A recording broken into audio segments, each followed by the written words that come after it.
Assalamualaikum warahmatullahi wabarakatuh.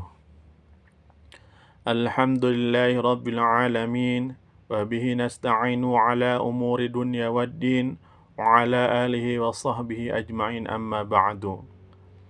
Qala Allah ta'ala fil Qur'anil karim, a'udzu billahi minasyaitonir rajim. Bismillahirrahmanirrahim. وأقيموا الصلاة وآتوا الزكاة واركعوا مع الراكعين. صدق الله والمعنى والله أعلم بمراده بذلك. وقال النبي صلى الله عليه وسلم صلوا كما رأيتموني أصلي. والمعنى والله أعلم بمراده بذلك. Ba'da salam walhamdulillah wassalatu wassalamu ala ma dzukir, amma ba'du.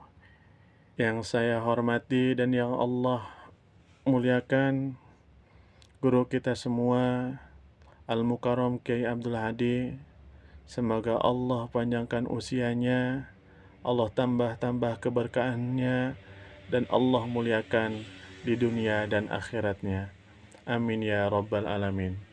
Tak lupa pula kepada asatidz wal asatidzah dan yang saya cintai dan saya banggakan, para rekan-rekan mahasiswa pendidikan ulama dasar MUI Jakarta Selatan dimanapun berada.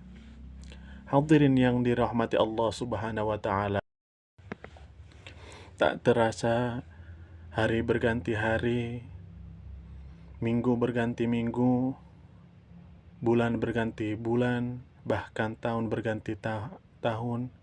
Dengan adanya pergantian itu semua, bertambah pula usia kita.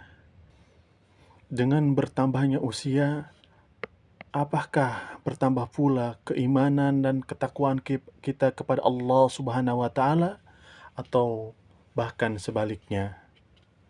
Bagaimana mungkin kita patuh kepada Allah Subhanahu wa Ta'ala, sedangkan dalam sholat saja jasad ini membungkuk di hadapan Allah Subhanahu wa Ta'ala, namun secara nyata kita menentang perintah Allah Subhanahu wa Ta'ala.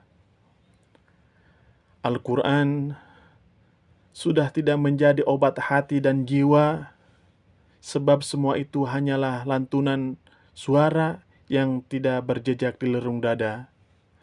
Bahkan syahadat yang kita persaksikan bukan murni dari dalam dada, namun cuma sebatas di lisan.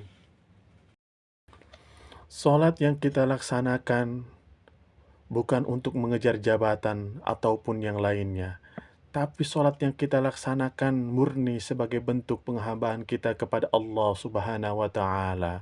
Bagaimana kita supaya bisa mencapai makom salat yang khusu atau khudu, yaitu sebagaimana yang telah disabdakan oleh Nabi Muhammad SAW, "Shallu kama ra'aitumuni usolli." Salatlah kalian sebagaimana kalian melihatku salat. Dalam artian kita disuruh salat seperti salatnya Nabi agar kita merasakan khusu dan khudu. Tentu salat yang seperti itu yaitu salat yang melalui proses sebagaimana kita melihat langsung tidak mungkin, maka kita akan melihat salat Nabi itu dengan periwayatan seperti kita melihat salat guru kita kepada gurunya, gurunya kepada gurunya, kepada tabi'in, kepada sahabat, sampai kepada Nabi Muhammad SAW.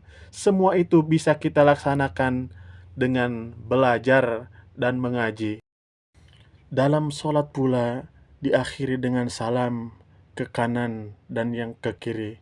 Itu menyatakan bahwa ketika kita sudah menghadap Allah Subhanahu wa Ta'ala, kita harus melihat keadaan sekitar kita. Jangan sampai kita terlena oleh dunia kita tanpa mempedulikan saudara kita yang di kanan, yang di kiri, mereka yang kelaparan, mereka yang di bawah garis kemiskinan, namun kita sendirian berjalan tanpa menghiraukan mereka. Sebagaimana Dalam hadis qudsi dikatakan, irhamu man fil ardi yarhamu man fis sama. Jika kau ingin dicintai oleh para penduduk langit, maka cintailah penduduk dunia. Oleh sebab itu, kita bisa menakar seseorang telah melaksanakan makom khusyuk dalam sholatnya, yaitu kita bisa melihatnya dari min athari sujud. Min athari sujud di sini kita bisa melihat dia dari kehidupan sehari-hari, dalam kehidupan yang faktual. Bagaimana dia memperlakukan saudara-saudaranya yang kelaparan, yang membutuhkan pertolongan.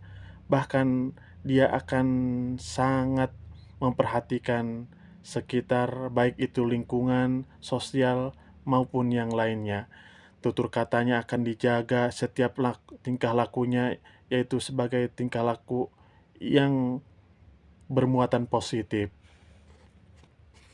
Hadirin yang dirahmati Allah Subhanahu wa taala, di penghujung tahun ini marilah kita mengadakan muhasabah, mengadakan evaluasi sudah sejauh mana ibadah kita dan sudah sejauh mana ibadah yang kita lalui membekas dan menjadikan perilaku baik dalam keseharian kita.